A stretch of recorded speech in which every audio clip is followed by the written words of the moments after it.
tó mo kí yín o nílé lóko lọ́nà lẹ́yìn òdi àjíǹde ara yóò mọ jẹ́ fún wa o àwa nínú gbèsònà bí òṣèbí ọmọ ẹ wo lórí ohun tí Donald Trump ń sọ ó mà ti jí àwọn ọ̀gágun tó ti tóbi kalẹ̀ tí wọn ò ríṣẹ́ ṣe mọ́ ó ti jí wọn dìde bó tilẹ̀ jẹ́ pé wọ́n tóbi bí àpótí olè ni. Ǹjẹ́ ẹ ti gbọ́ wọ́n ní a ti ṣetán láti fi wọ́n dófin, a ti ṣetán láti mú wọn, a ti ṣetán láti fi òfin tẹ̀ wọ́n. Ta ló sọ èyí? CDS Olúyèdè òun ló sọ. CDS Olúyèdè ló sọ. Ó ní a ti ṣetán. Ẹ wò ẹ jẹ́ kí n gbé ní débẹ̀. The chief of defence staff ìyẹn CDS General Olúfẹ́mi Olúyèdè ó ti jáde ó ti debunk ọ̀rọ̀ kan tó ń lọ lọ́wọ́lọ́wọ́ látàrí bí wọ́n ṣe ń pa àwọn kìrìsìtẹ́nì lórílẹ̀‐èdè Nàìjíríà. Bẹ́ẹ̀ ló dẹ̀ ṣe sọ wípé ṣe rí ètò ààbò ní orílẹ̀‐èdè Nàìjíríà ó ní ìdojúkọ pẹ̀lú àwọn agbésùmọ̀mí, pẹ̀lú àwọn bókobòko, pẹ̀lú àwọn afẹ̀míṣòfò. Pàápàá jùlọ kò ṣe àwọn kìrìsìtẹ́nì nìkan ni wọ́n pa, bẹ́ẹ̀ ni kì í ṣe àwọn kìrìsìtẹ́nì nìkan ni wọ́n pa. ẹ̀sìn gbẹ́gbọ́n ẹjọ́ CDS níbo lẹ wà nígbà tí àwọn aráàlú pa ẹ̀jẹ̀ mọ̀ pé kò ṣe àwọn kìrìsìtẹ́nì nìkan ni wọ́n pa, ẹ ò dẹ̀ rí nǹkan kan ṣe sí i. Ẹ wo àfikọ́lọ̀ ń gbà wájú. Bẹ́ẹ̀ ni General Olúyèdè ó ti jáde lẹ́yìn ìgbà tí Donald Trump sọ ọ̀rọ̀ girigiri, ọ̀rọ̀ tó jẹ́ wípé ó ti tàbá lílé ó ti tàbá àlejò látàrí ọ̀rọ̀ tí Donald Trump sọ wípé òun fún wọn ní gbèdéke kí wọ́n fi tètè wá wọ̀rọ̀ tó fi ṣàdá látàrí bí wọ́n ṣe pa àwọn kìrìsìtẹ́nì Nàìjíríà. Ṣé mọ̀ pé ẹ̀yìn tí Donald Trump ń jáde tó sọ ọ̀rọ̀ yìí ni a rí pé wọ́n sáré pe mítìnì pàjáwìrì ní ìlú Àbújá.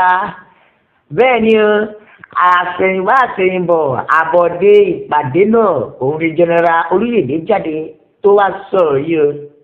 Oníṣẹ́ fẹ́ gbọ́ ṣe rí ọ̀rọ̀ tí US President Donald Trump tó sọ ní àìpẹ́ yìí ó ní ṣe rí ọ̀rọ̀ yẹn ó ṣe kìrìsìtẹ́nì nìkan kò kí ń ṣe kìrìsìtẹ́nì nìkan rárá wípé bó ṣe bónílé náà ló gbàlejò rí àwọn èèyàn tó pa pọ̀. Ó ní there is no Christian persecution in Nigeria. I want to assure Nigeria of that. General Olúyèdè stated. Wọ́n ní we are facing insecurity especially àwọn tẹ̀rọ̀tẹ̀rọ̀. Wọ́n lòun gbà pé a ní ètò ààbò mẹ́ẹ̀. Ẹ máa gbọ́rọ̀ lẹ́nu ọ̀gá ọlọ́pàá chief defence staff ó tún lẹ́nu àti sọ̀rọ̀ pé ètò ààbò mẹ́ẹ̀ ẹjọ́ kí ló wà bẹ́ẹ̀ fún. Ó ní we are facing insecurity especially àwọn tẹ̀rọ̀tẹ̀rọ̀ bókobòko àti agbésùmọ̀mí lẹ́nu CDS, and it's something that has been affecting Nigeria for quite some time now.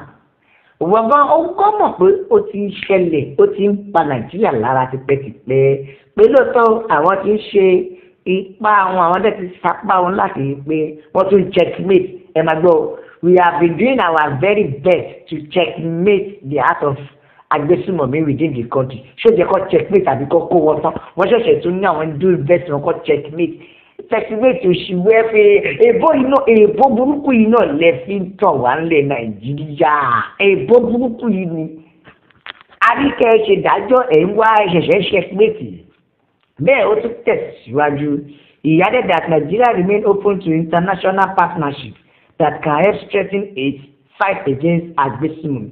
Ó ní ṣùgbọ́n lọ́wọ́lọ́wọ́ báyìí ó dà pé àyè ti gba àwọn alábàáṣepọ̀ wípé kí wọ́n ràn wá lọ́wọ́ lórí ọ̀rọ̀ agbésùmọ̀mí. Ó wá tẹ̀síwájú ó ní if there are countries out there who are ready to support Nigeria, we are ready to bring them on board to help us.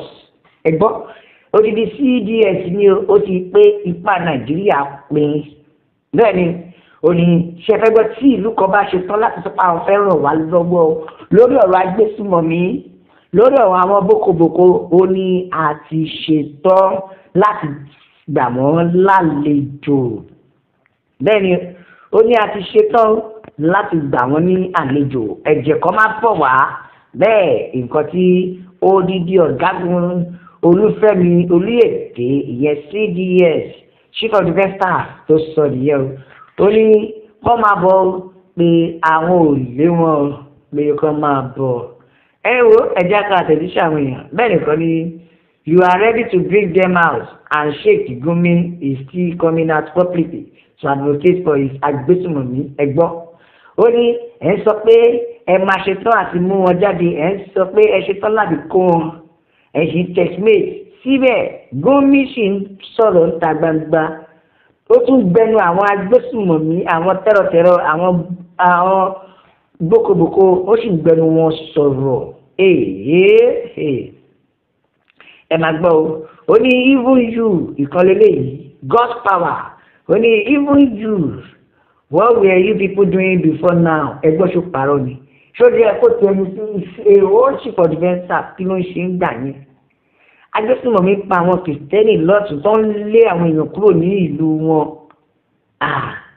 tó ń lé wọn kó lù wọn tó yẹ pé wọ́n fi màálù gan rọ́pò tó lè dẹ̀ wípé wọ́n dẹ̀ ń ṣe bàbá Tinubu dẹ̀ ń gbọ́ igbe wọ́n dẹ̀ ń gbọ́ igbe ìṣẹ̀lẹ̀ tí wọ́n wá àkọ́kọ́ ṣe àfikọ́ travel lọ France kó lọ máa dá sí ìjà tí ó kọ́ irun tí ò kàn wọ́n lọ́wọ́ lẹ́sẹ̀ lọ́lọ́ ń dá sí ìlú wọn dẹ̀ wà níbi tí ó ti nídìí ìrànlọ́wọ́ ìkan òní síbẹ̀síbẹ̀ wọn ò kí ẹ̀ bóyá àwọn èèyàn kú o àbáwọn èèyàn ké kó kàn òní ìfẹ́ ni wọn lọ ń ṣe ṣùgbọ́n tí Trump tí wàá fi òkú ọ̀rọ̀ ránṣẹ́ sí wọn ṣòkòtò wá ṣe gbogbo yẹn wá bẹ̀rẹ̀ sí ní sá kìtàkìtà ẹ̀ sá ẹ̀ta kẹta bàbá Trump ẹ wo Donald Trump is the only one dàpẹ́ tó lágbára láti kojú wọn torí lọ́wọ́ yìí àwọn ọgbọ́n òṣèlú àti gbọ́ bàbá Trump ẹ tètè máa bọ̀ bẹ́ẹ̀ ni bẹ́ẹ̀ tètè máa bọ̀ bẹ́ẹ̀ nìkan yá Nàìjíríà ti kú ti pẹ́ wọ́n ti ṣe